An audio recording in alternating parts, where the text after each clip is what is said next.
Hello, I'm Pastor Nanette Christofferson, and along with Pastor Steve Talmadge, we offer these short Bible studies over our lectionary readings. Our commentary this week is by Terence Fretham of 2009. So we go back to the beginning, as our lectionary calls us to do on this Holy Trinity Sunday, back to the beginning of Genesis, where we see God as creator. And I think that our commentary, Terence Fretham, brings about a really good point about how we take a look at God and how we view God. How we view God through creation will kind of shape and form our view and understanding of God. So let's go ahead and take a look at all of this. So in the beginning, let's go all the way back to the beginning. What kind of God is depicted in these texts? And what is the importance of the divine decision to work in community rather than alone? Commentators often suggest that God created the world alone and with absolute control, working unilaterally. But if this understanding of God and creation is correct, then those created in God's image could properly understand their role regarding the rest of creation in comparable terms, meaning power over, absolute control, and independence. By definition, the natural world thus becomes available for human manipulation and exploitation. What if the God of creation accounts is imaged more as one who, in creating, chooses to share power in relationship? Then the way in which the human as image of God exercises dominion is to be shaped by that model. So I'd like us to think about that kind of model of God working communally, relationally, versus a God that makes these unilateral decisions, absolute control.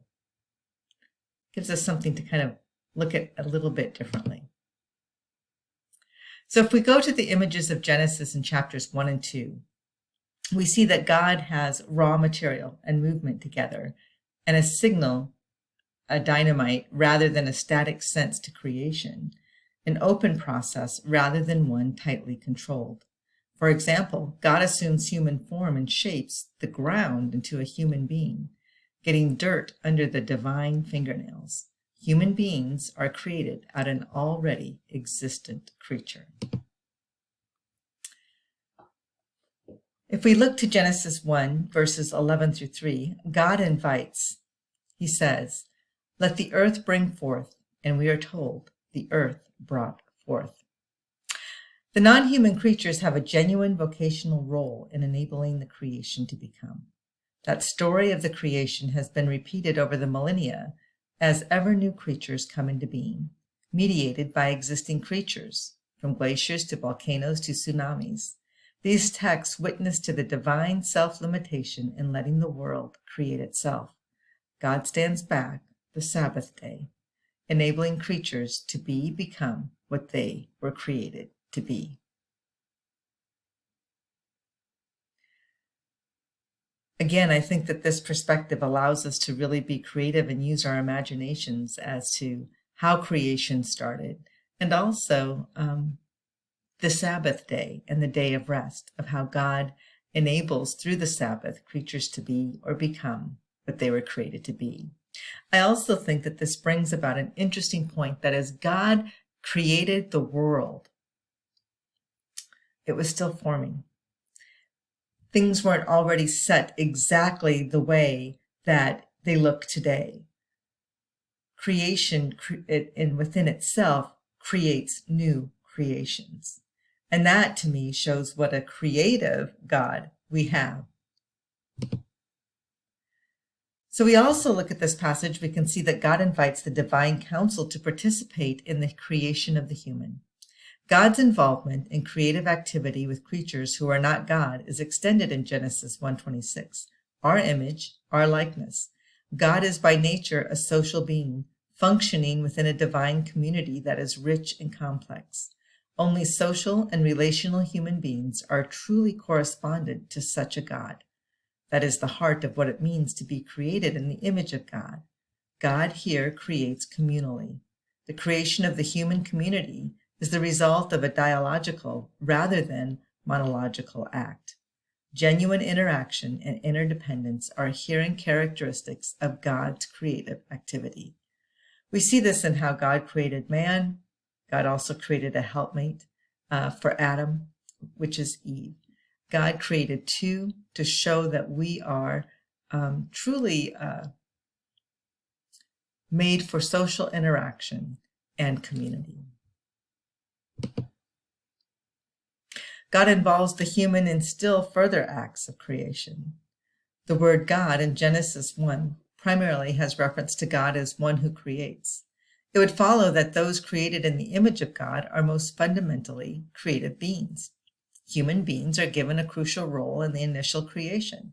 Such an important role is evident also in Genesis 2:18-20, wherein the human naming of the animals is genuinely a creative act. Twice, God lets the human being determine what is adequate to move the evaluation of creation from not good to good. Human beings are not able to stymie God's movement into the future in any final way, but God establishes such a relationship with them that their decisions regarding creation truly count.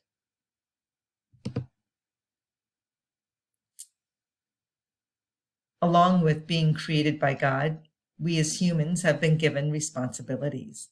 In Genesis 1:28, God gives the human being certain responsibilities and necessarily the power with which to do them.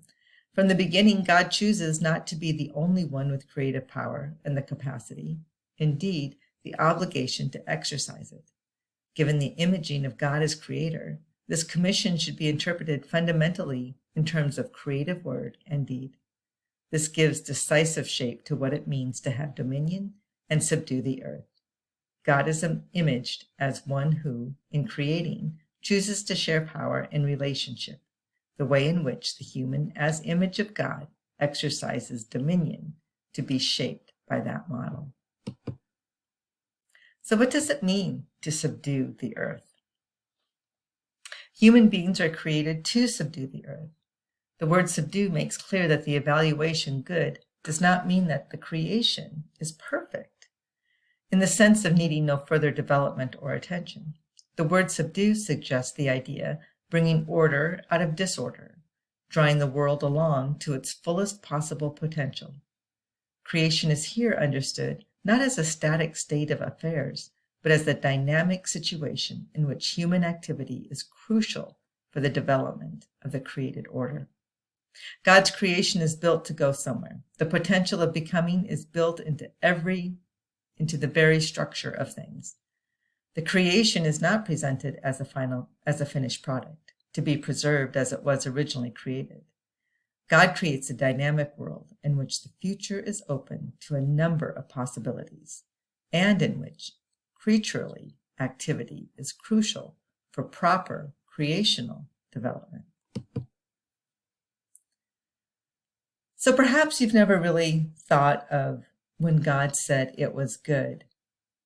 Maybe you just associated because God said it was good, meaning it was perfect. So how is it helpful to know that what God created was good, but not perfect? Does this change your perspective? Why or why not? Or how does this change your perspective?